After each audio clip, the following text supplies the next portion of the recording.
திருவண்ணாமலை மாவட்டம் அருணாச்சலேஸ்வரர் திருக்கோவிலில் ஆடி பௌர்ணமி தினத்தை முன்னிட்டு இரண்டாவது நாளாக பக்தர்கள் நீண்ட வரிசையில் காத்திருந்து சுவாமி தரிசனம் செய்தனர்.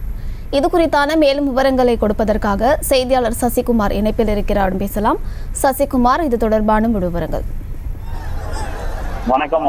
திருவண்ணாமலை அருணாச்சலேஸ்வரர் திருக்கோயில் என்றாலே கிரிவலம் வருவது மிகவும் முக்கியத்துவம் வாய்ந்ததாக ஆன்மீக பக்தர்களால் பார்க்கப்படுகிறது. அதிலும் குறிப்பாக திருவண்ணாமலை அருணாச்சலேஸ்வரர் திருக்கோயிலுக்கு பின்புறம் அமைந்துள்ள 14 கிலோமீட்டர் கிரிவலம் பாதையில் ஒவ்வொரு மாதமும் பௌர்ணமி தினத்தில் கிரிவலம் வந்து கொண்டிருக்கின்றனர். மேலும் பார்த்தோமே என்றால் ஆடி மாத பௌர்ணமி தினமான நேற்று மாலை 6:10 மணிக்கு தொடங்கிய பௌர்ணமியானது கிரிவலமானது தொடர்ந்து இன்று மாலை 4:51 வரை இந்த பௌர்ணமி கிரிவலமானது வருகின்றனர்.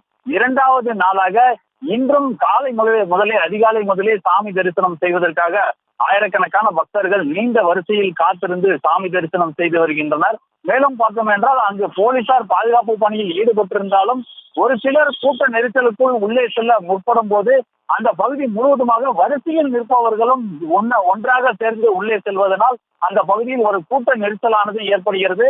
உடனுக்குடன் கூட்ட நெரிசலில் யாரும் சிக்கிக் கொள்ளாமல் இருப்பதற்காக போலீசாரும் அந்த கூட்ட நெரிசலை ஒழுங்குபடுத்தி வருகின்றார். அம்ருத், விவரங்களை வழங்கியமைக்கு நன்றி சசிகுமார். செய்திகளை உடனுக்குடனும் துல்லியமாகவும் தெரிந்து கொள்ள சப்ஸ்கிரைப் பண்ணுங்க.